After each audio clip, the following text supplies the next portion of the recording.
In modern times, steamship travel has become a most popular source of pleasure, and of all the thrilling experiences of world cruising, none can excel the trip from New York to Chile on the luxurious American liners which carry the stars and stripes to all the interesting ports of call along the way, and in addition to providing accommodations and diversified entertainment for their passengers, act as ambassadors of trade and goodwill between the continents of North and South America.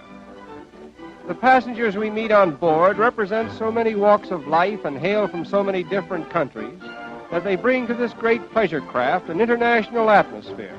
For here we find doctors, lawyers, diplomats, authors, engineers, actresses, and numerous others from every field of human endeavor, all gathered together as one great family, sharing alike the conveniences and the pleasures of one home, representing, as it were, the nearest approach to a practical utopia ever inaugurated in the annals of human experience.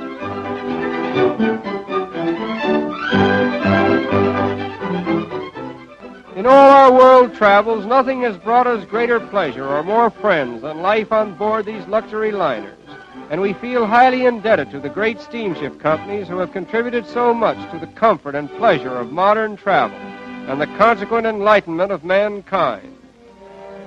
And now our great ship is sailing into the harbor of Valparaiso, chief seaport and gateway to Chile, that enterprising republic which has enthusiastically joined with Colombia, Ecuador, Bolivia, and Peru in attracting the stream of trade and travel to the west coast of South America.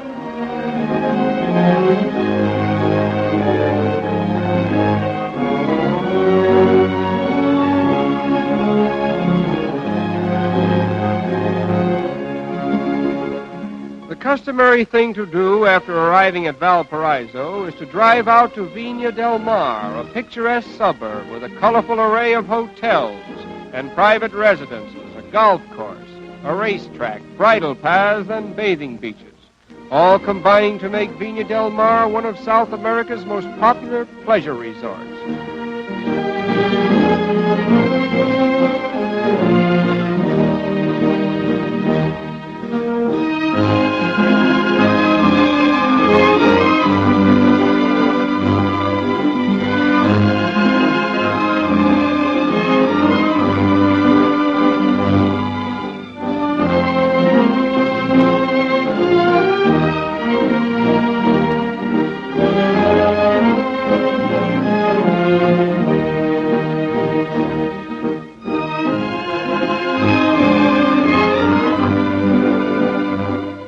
At the casino, with its very sophisticated cosmopolitan flair, roulette and practically every other game of chance may be played. This imposing building also contains a library and a ballroom, as well as palatial dining rooms, and a theater which will seat 1,200 persons. Miramar, Cancun, and several other bathing beaches help to make Viña del Mar the Lido of South America, and a happy rendezvous for globetrotters from all parts of the world.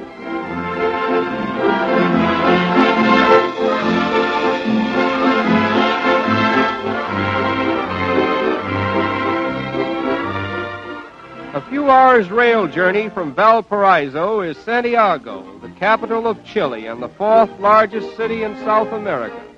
A modern metropolis with fine hotels and restaurants, up-to-date shops, bustling office buildings, and the best of modern theaters.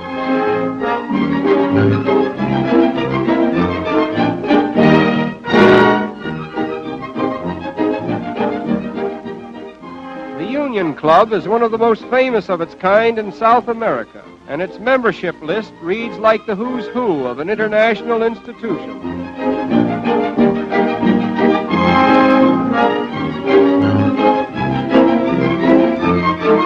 Santiago is noted for its beautiful parks and imposing monuments, one of the most famous of which may be seen at the Parque Forestal. The Alameda de las Delicias is the famous promenade of Santiago, where the younger set of the city enjoy the simple diversion of promenading in romantic settings that are reminiscent of old Spain. Chile is noted for its delicious fruits and wines, often used in preparing a popular native drink known as the Consuela cocktail, consisting of crushed peaches or crushed strawberries and champagne. Vying with the fruits are the flowers of Chile, which grow in profusion and produce an exquisite perfume.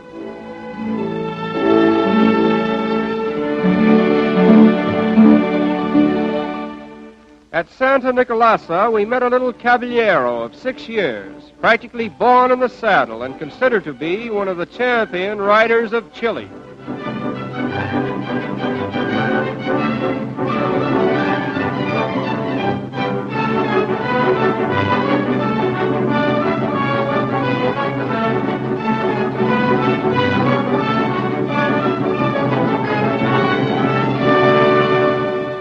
Among the early races which were dwelling in Chile at the time the Spaniards arrived were the Araucanian Indians, living in the section south of what is now Santiago. They were an aggressive, warlike people who successfully withstood the attacks of the invaders and held the distinction of being one of the few unconquerable races on the continent. The Araucanians were never brought into subjection by the Incas and were never conquered by the Spaniards. Throughout the warfare and invasions taking place in the early history of the continent, they managed to maintain their independence. Today, about 100,000 of these Indians are living in the neighborhood of Temuco, near the Chilean Lake District, calling themselves Mapuches, meaning people of the land. They are a peaceful, dignified people, engaged chiefly in agricultural and industrial pursuits, and are protected by law from exploitation. One of the most entrancing regions in all South America is the Chilean Lake District, which extends down the central valley of Chile from Temuco to the chain of southern lakes which stretch eastward into the Argentine.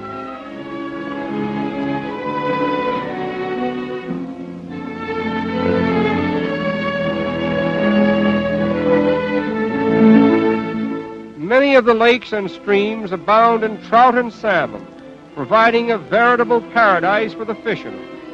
And the mountains offer the thrills of the Alps to the climber, many of them providing all year-round skiing over some of the most exciting runs on the globe.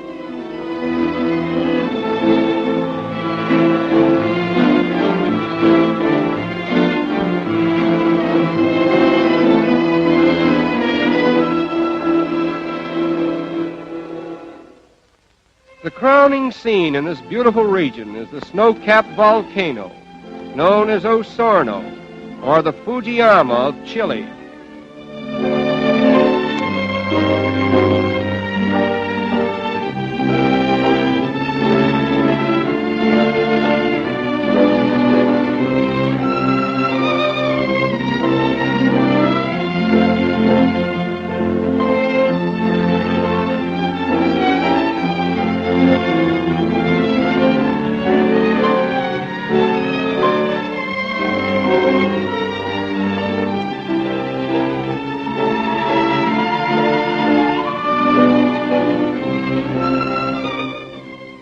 Until comparatively recent times, these beautiful lakes were the guarded domain of the Araucanian Indians. But now, thanks to modern transportation by both sea and air, they are conveniently accessible to all travelers who would visit one of the world's most beautiful scenic attractions. And it is here, in the glorious light of a setting sun, that we most reluctantly conclude our impressions of Chile, the land of charm.